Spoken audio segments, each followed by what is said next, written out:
The next concept I want us to talk about is antiderivatives. And I'm sure you see the word derivative, so you know it has something to do with derivatives. But we know how to find the derivatives of many functions and their applications. But what if we were given a function and we want to find the function that has f as its derivative? We'll denote this capital F and we'll call it the antiderivative. So antiderivatives are the reverse of differentiation, and let's look at the formal definition. So a function f is an antiderivative of the function f if f prime of x equals f of x for all in the domain of f. So for example, if I have my function f of x equals 2x, the antiderivative would be x squared because f prime of x equals 2x. And we know given constants go to 0, so all of these would have the same antiderivative. So when we take the antiderivative, we must add a constant c, because constants are always going to go to 0. So here's our power rule for integrals. So if I have the integral of x to the n equals x to the n plus 1 over n plus 1 plus c. So let's compute the following antiderivatives. So what has the derivative f of x equals 6? Well, that means my f of x equals 6x plus c. And the reason that is because if I took the derivative of f of x, that constant goes away and that x goes away. Let's try this again. What if I have 3x plus 3x squared? Well, when I take the derivative, I multiply by the exponent and I subtract 1. We're going to do the opposite of that. We're going to divide by 3 and add 1. That's going to give me x cubed. So f of x equals x cubed plus a constant. And you see if we took the derivative of this, we get back to 3x squared. So instead of multiplying the coefficient and subtracting 1, we're dividing the coefficient and adding 1. Let's work through another example. So I have to add 1 here, right? And then I'm going to divide by 4. Which is what it would have been.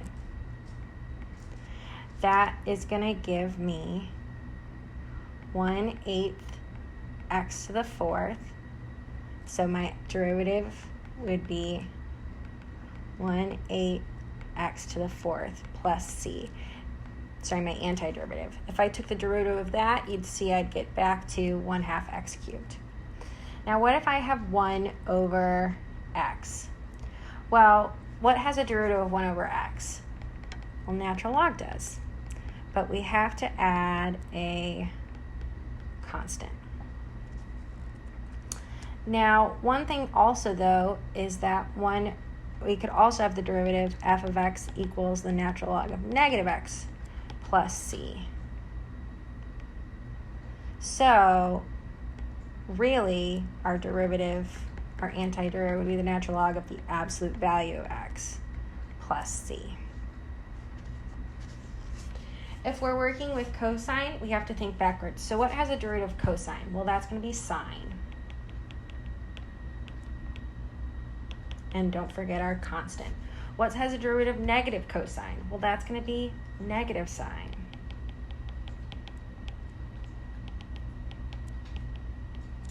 Okay, so we're just working backwards. We're undoing what we did. What has a derivative of sine? Well, negative cosine. And what has the derivative of e to the x? Well, e to the x does. So that's a really convenient one, but we can't forget to add our constant. Do not forget to add your constant.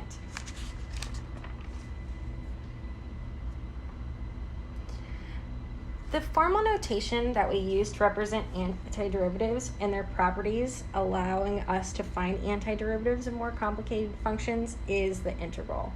So if f is an antiderivative of f, we say the integral of f of x with respect to x is f of x plus c.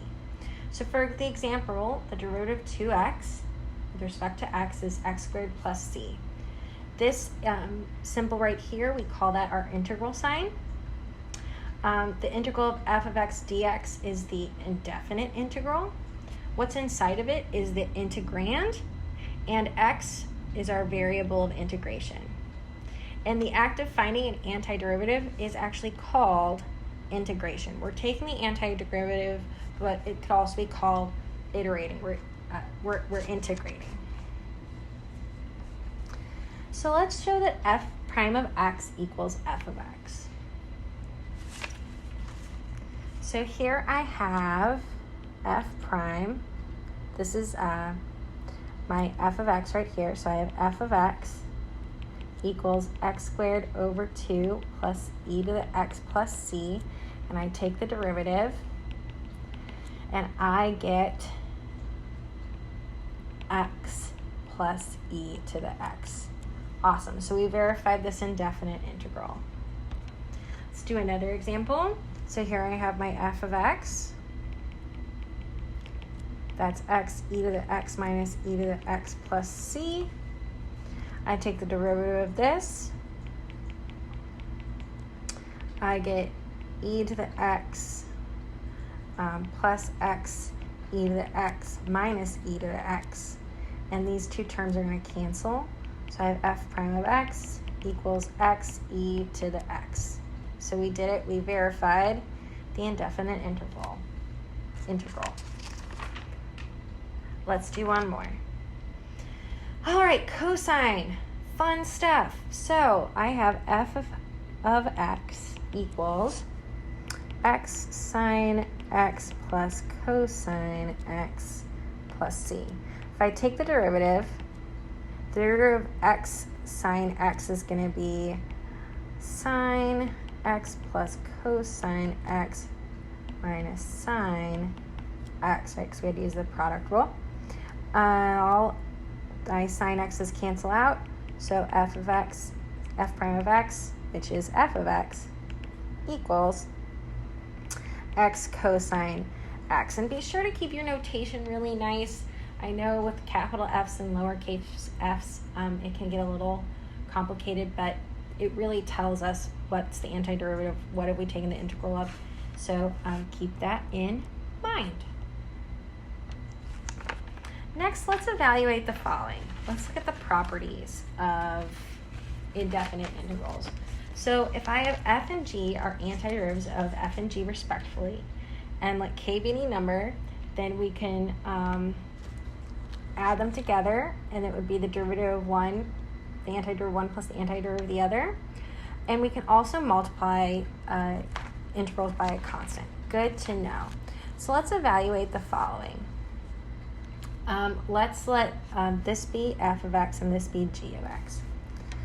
So that means I have the integral of f of x cubed dx minus 7x squared dx plus the integral of 3x dx plus the integral of 4 dx. If I can take the antiderivative of all of this, this is going to be 5/4 x to the 4th minus 7/3 x cubed plus 3/2 x squared plus 4x plus c.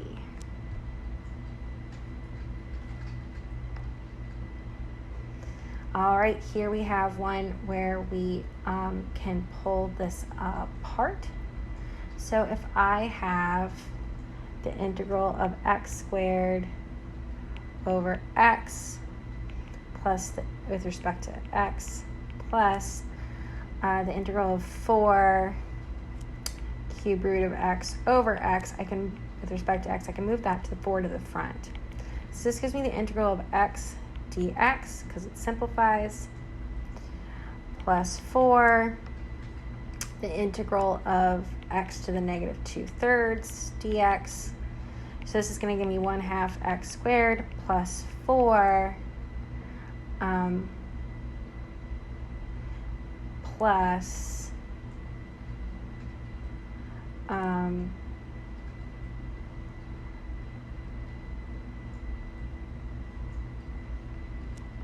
plus, sorry, we have to simplify this right here. We'll take the antiderivative of that. That gives me 12x to the 1/3, because we're adding 1 and dividing by 2/3, plus c. One more, I can pull this constant to the front. Well, this is the derivative of inverse tangent, so I would get 4 tan inverse of x plus c. One more example. If I have the derivative, the integral of tan x cosine x dx, this we could rewrite tan as sine of x cosine of x times cosine of x. That means we'll just be taking the integral of sine x, while derivative of sine x is going to be negative cosine of x.